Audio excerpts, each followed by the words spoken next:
একজন ভাইয়া কমেন্ট করেছে, তার নাম হচ্ছে শিমুল মিয়া। উনি বলেছে, আরে আপনার তো সুখের জীবন, তাও মন খারাপ করেন কেন? আলহামদুলিল্লাহ আমি অনেক সুখী, বাট আমি ফুল একদম পুরাটা ডিপেন্ডেবল আমার হাজব্যান্ডের উপর। সেটা ভালোবাসার দিক থেকে কোনো আদার্স কোনো ডিপেন্ড না, যে আমার এটা চাই, আমার ওটা চাই, সেটা চাই, ওটা চাই, না, এগুলোর উপর ডিপেন্ডেন্ট না। আমি ডিপেন্ডেন্ট পুরোটা ওকে আমি চাই। তো যেহেতু ও এখন দেশের বাইরে আছে, প্রায় আজকে 55 ডেজ হচ্ছে, বিজনেস পারপাসে গিয়েছে। তো এই কারণে একটু মন খারাপ লাগে। কখনো এরকম লং টাইম সে আমাদেরকে ছেড়ে ছিল না, যে কারণেই একটু বেশি মিস করি। আর যেহেতু এখন দূরে, সেহেতু একটু বেশিই খারাপ লাগে। আর ছোটোখাটো মাঝে মাঝে ঝামেলা থাকে না, ঝামেলা হয় না সব ফ্যামিলিতেই। তো কিছু কিছু স্মৃতি মনে পড়ে যখন, তখন ওগুলো মনে পড়ে আর কি। এই যে টিকটকে কিছু আমার সামনে ফর ইউতে যে ভিডিওগুলো আসে, আমি কিন্তু সার্চ করে খুঁজে খুঁজে ভিডিও বা গান খুঁজে খুঁজে ভিডিও করি না।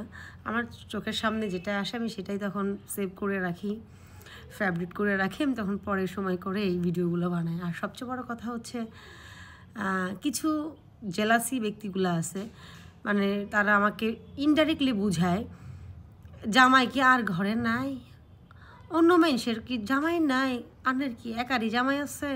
আমি তাদের উদ্দেশ্যে বলতে চাই, হ্যাঁ আপনাদেরও আছে, কিন্তু আমার মতো পাগলা বা পাগলি এরকম আপনারা না আপনাদের হাজব্যান্ডের উপর। আর আমি যেহেতু আমাদের লাভ ম্যারেজ, ভালোবেসেই বিয়ে করেছি, সো আমার দিক থেকে ভালোবাসাটা একটু মনে হয় বেশি, যে কারণেই আমার পাগলামিটাও বেশি। আর হ্যাঁ, আমার বয়স যতই হোক না কেন, আমার যদি 100, 200, 500 বছরও হয়, আমি আমার হাজব্যান্ডকে আমি এইভাবেই ভালোবাসবো, ঠিক আছে? আর আরেকটা কথাও না বললেই নয়, অনেকে অনেক দিক থেকে বিজি থাকে, যে হাজব্যান্ড চলে গেছে বা হাজব্যান্ড আছে যেটা থাকুক, তারা আদার্স কাজ নিয়ে, আদার্স কিছু নিয়ে বিজি থাকে। আমি হাজার কাজ নিয়ে বিজি থাকলেও ভাই, আমি আমার জামাই ছাড়া কিছু বুঝি না। এখন বাংলায় তো আর প্রবাদে কেউ বলে না, প্রবাদে শুধু একটাই থাকে, বউ পাগলা। বউরে যদি একটু ভালোবাসে মানুষ, তাহলে কি বলে এটারে, বউ পাগল। কিন্তু জামাই পাগল, বউকে এটা বলে না, কারণ এটা তো নাই, এটা তো হবে, এটা তো স্বাভাবিক সবার কাছে, এটা স্বাভাবিক একটা জীবন। জামাইয়ের প্রতি বউ একটু পাগলামি করবে, বউ একটু বেশি ভালোবাসবে, বউ একটু বেশি পাগল থাকবে। আর সেই সুযোগে কিছু মেয়ে মানুষ আছে আমার হাজব্যান্ডকে নক করে, আমি তাদের উদ্দেশ্যেও বলতেছি, আমি কিন্তু আপনাদের সবগুলোরই চিনি, আমি কিন্তু সব দেখি, চিনিও আপনাদের। So be careful. আপনারা ভাবেন যে আপনারা হাই হ্যালো ভাইয়া আসেননি, আমি কিন্তু সব দেখি, হ্যাঁ দেখি আমি সব, আর হাসি। আমার জামাই পাত্তা দেয় না, তারপর আপনারা বুঝেন না, পাত্তা দেয় না, বুঝেন না আপনারা। বউ এখানে স্যাড গান করতেছে, বউ এখানে স্যাডই আছে, জামাই মনে হয় একটু সুযোগ পাইলে কিছু করবে না। আহা, যাজ্ঞা, আমার জামাইরে আমি ভালোবাসি, আমার জামাইরে আমি সন্দেহ করি, আমার জামাইয়ের পিছে আমি থাকি, আমার জামাইরে আমি জীবন শেষ করব, আমার জামাইয়ের সাথে আমার সব কিছু হবে। আপনাদের কি? আপনাদের জলে কেন? কিসের জলে আপনাদের? আমার তো কিছু হয় না, আমার জামাই তো বোর হয় না আমার পাগলামি নিয়ে। আপনাদের সমস্যা কোথায়? সংসার আমার, জীবন আমার, আমার ভালোবাসা সব কিছুই আমার, আপনারা আমার কেউই না। সো আমাকে নিয়ে আপনাদের এত মাথা ব্যথা করে লাভ নেই।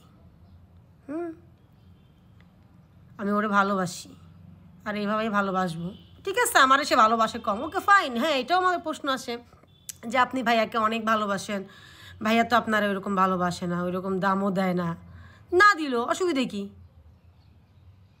জীবনটা সুন্দর, একতরফা ভালোবেসে যান না, অসুবিধে কি? আপনি যদি তাকে ভালোবেসে, আপনি যদি মেন্টালি ভালো থাকেন, অসুবিধে কি? বাসেন না একতরফা, নিশ্চয়ই এটার ভালো কিছু আছে, আজকে না পান ফিউচারে পাবেন, এই দুনিয়াতে না পান আখেরাতে কিছু হয়তো পাবেন ভালো।